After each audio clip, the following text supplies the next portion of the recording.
Épître aux Hébreux, chapitre 9.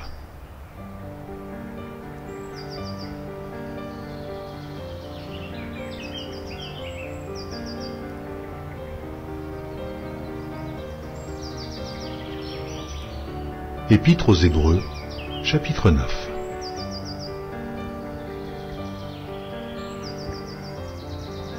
Moïse, après avoir prononcé devant tout le peuple tous les commandements de la loi, prit le sang des veaux et des boucs avec de l'eau, de la laine écarlate et de l'hysope, et il fit l'aspersion sur le livre lui-même et sur tout le peuple en disant : « Ceci est le sang de l'alliance que Dieu a ordonné pour vous. » Il fit pareillement l'aspersion avec le sang sur le tabernacle et sur tous les ustensiles du culte.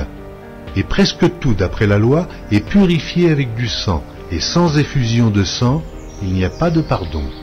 Il était donc nécessaire, puisque les images des choses qui sont dans les cieux devaient être purifiées de cette manière, que les choses célestes elles-mêmes le fussent par des sacrifices plus excellents que ceux-là.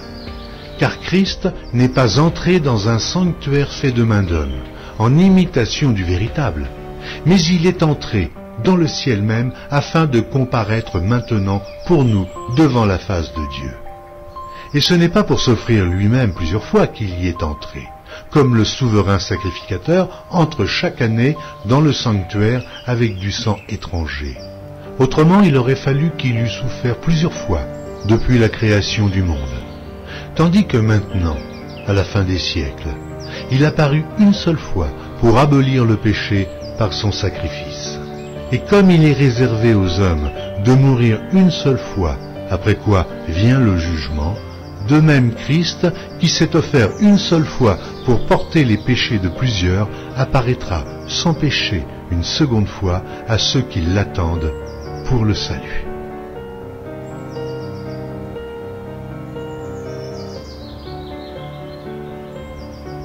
Amen.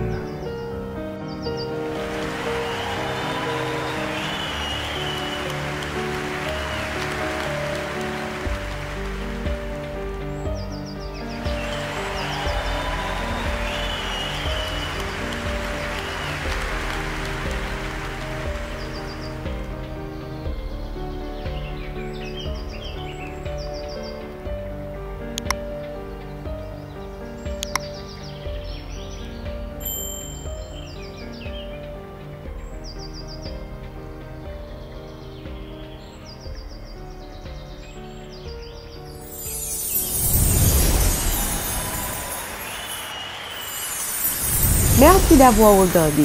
Pour ne manquer aucune de nos activités, prière de vous abonner maintenant en cliquant sur le bouton du milieu et en activant la cloche de notification. Pour continuer à bénir votre âme, nous vous proposons 2 vidéos, soit en cliquant sur celle de droite ou celle de gauche. Que Dieu vous bénisse.